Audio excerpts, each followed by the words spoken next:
You ever notice how some people can walk into a cluttered room and feel absolutely nothing?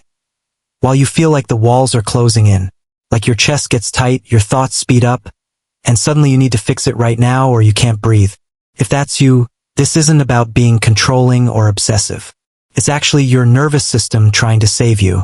And once you understand why, everything about how you operate starts to make sense. Let me paint you a picture. You've had one of those days where everything felt slightly off. Maybe someone was short with you at work. Maybe you said something in a conversation and immediately regretted it. Maybe nothing terrible happened, but you just feel unsettled.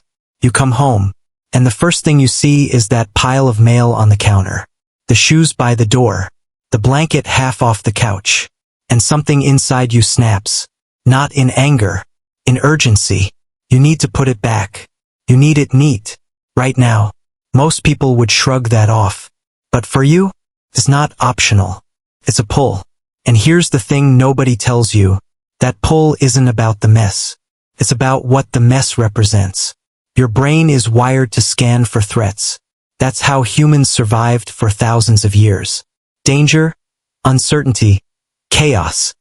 These things activate your stress response. And when life feels unpredictable, when emotions are swirling and you can't pin them down, your brain does something clever. It looks for something you can control. And organizing is the fastest way to create order when your inner world feels like it's spiraling. Think about it. You can't control what your boss said to you. You can't unsend that text. You can't fix the argument you had last week that's still replaying in your head. But you can absolutely control whether those books are lined up, whether the kitchen counter is clear, whether your closet makes sense. So you do. And for a few minutes, maybe longer, your brain gets a break. It stops scanning for danger because you've given it proof that something is manageable, that you are capable, that there is order somewhere, and your body rewards you for it. Every time you complete a task, even a tiny one, like straightening a pillow or wiping down a surface, your brain releases a little hit of dopamine. It's the same chemical that fires when you check something off a list or finish a workout. It says, good job. You did something. And in a world where so much feels out of your hands, that tiny win matters more than people realize. But there's more happening under the surface. Studies show that cluttered environments actually keep your cortisol, your stress hormone, elevated.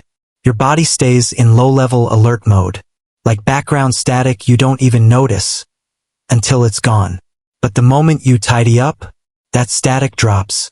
The air feels different. You feel different, calmer, lighter, like you can finally think clearly again. Now here's where it gets deeper. Your subconscious mind treats your environment like a mirror. Everything around you is either whispering you're okay, or you're falling behind. Clutter whispers unfinished. It whispers overwhelming. It whispers you can't keep up. And if you're someone who already feels everything intensely, if you're highly sensitive or prone to anxiety, that whisper becomes a scream. You're not organizing because you're neurotic. You're organizing because your system is begging for relief. And tidying up is the language it understands. But let's talk about the part most people miss. For a lot of people, organizing isn't just about calming down. It's about expression. Your space becomes a reflection of who you are or who you want to be. The way you arrange your books, the plants you choose, the colors you surround yourself with. It's all a form of creation. It's art that you live inside. And when that space feels right, when it finally clicks, it's not just satisfying. It's affirming. Says, this is me. This feels like me. And in a world that constantly asks you to shrink or conform, or be convenient for others, having a space that's entirely yours, arranged exactly how you need it, that's not small. That's powerful. And then there's the rhythm of it. The actual act of sorting, folding, sweeping, organizing. For some people, it's meditative.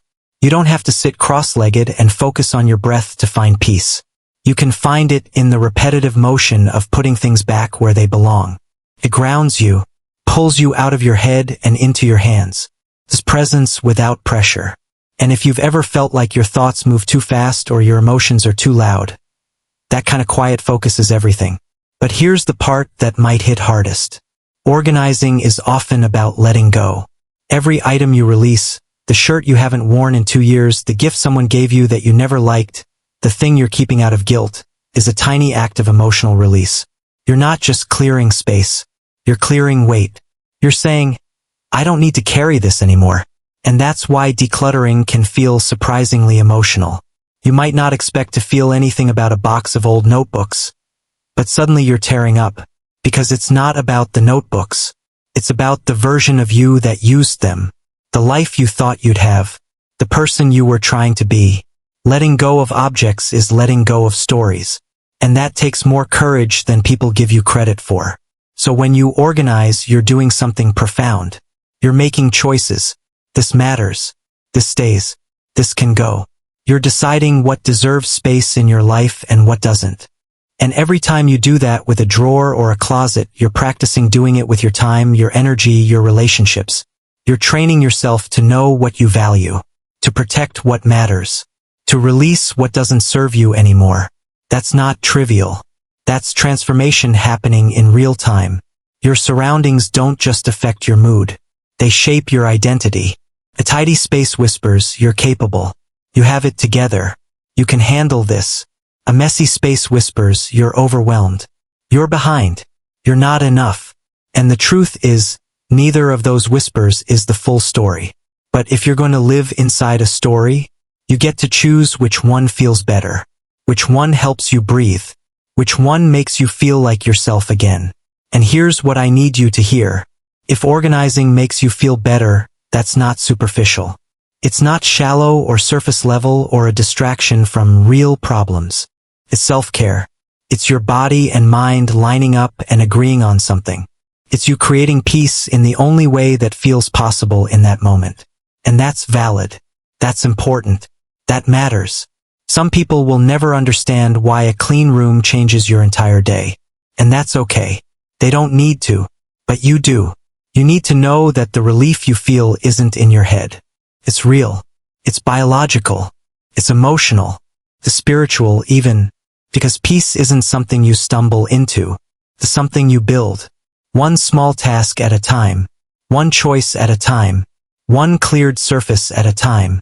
So the next time you feel that pull to organize, don't judge it. Don't minimize it. Don't call yourself controlling or perfectionist or too much. Just let yourself do it.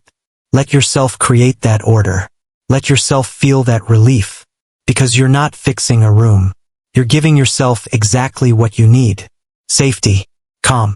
A sense of control in a world that so rarely gives you any. And that's not a weakness. That's wisdom. Your body knows what it needs. And sometimes what it needs is just a clear counter and 5 minutes of quiet. If this resonated with you, if you've ever felt this exact way and thought you were the only one, drop a comment and tell me what organizing does for you. I want to hear your version of this. And if you're the kind of person who likes understanding why you are the way you are, subscribe, because that's what we do here. We take the everyday things you feel and explain the psychology behind them. Simply, honestly, without judgment. You're not broken. You're just human. And that's more than enough.